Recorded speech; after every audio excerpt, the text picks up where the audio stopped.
La fébrilité de l'arrière-garde parisienne mais aussi le manque de fluidité du milieu sont inquiétants pour le club à 3 jours du début de la Ligue des Champions et à 9 jours du classique contre Marseille. Le doublé de Kylian Mbappé, titulaire et capitaine quelques jours après une gêne au tendon rotulien, n'y a rien fait.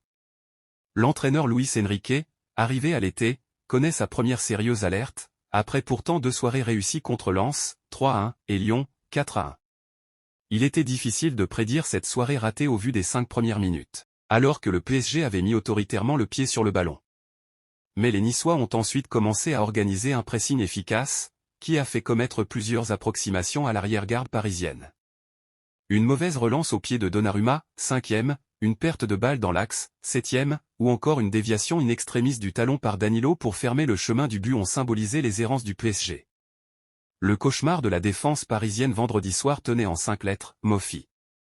Il profitait d'une perte de balle de Kylian Mbappé pour marquer sur une frappe déviée, avant de provoquer le public. Provocation qu'il a redoublée lors de son 2e but, lui qui a pu tranquillement ajuster sa frappe lointaine devant un Skriniar attentiste, 68e. En enlevant son maillot devant la tribune Auteuil au nez et à la barbe des ultra-parisiens, il s'attirait les sifflets du public et la colère de Donnarumma. Transparent. Entre-temps, Mofi s'est aussi offert une passe décisive pour la Borde après avoir remonté le ballon depuis son camp, 53e. Mbappé, qui avait déjà remis le PSG à l'endroit par une frappe à la limite de la surface de réparation, 29e, a fait planer un air de France-Argentine au dernier mondial en reprenant de voler un centre de la recrue Kolo Muani, 87e. Mais la remontée n'a pas eu lieu. Par sa justesse après sa rentrée en jeu, celui-ci a été le seul à vraiment convaincre parmi les coûteuses recrues de l'été en attaque.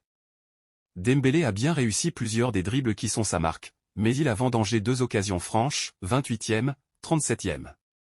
Quant à Ramos, en dehors d'une tête mollassonne, il a été transparent.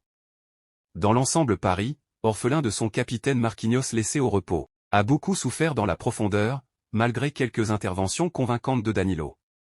Au milieu, Carlos Soler a raté sa chance, obligeant Luis Enrique à faire rentrer Manuel Ugarte, ménagé au retour de sa sélection uruguayenne, tôt en seconde mi-temps. Paris doit vite se remettre à l'endroit, en 3 jours, quand le Borussia Dortmund va débarquer au parc pour entamer une phase de groupe difficile, avec aussi l'AC Milan et Newcastle.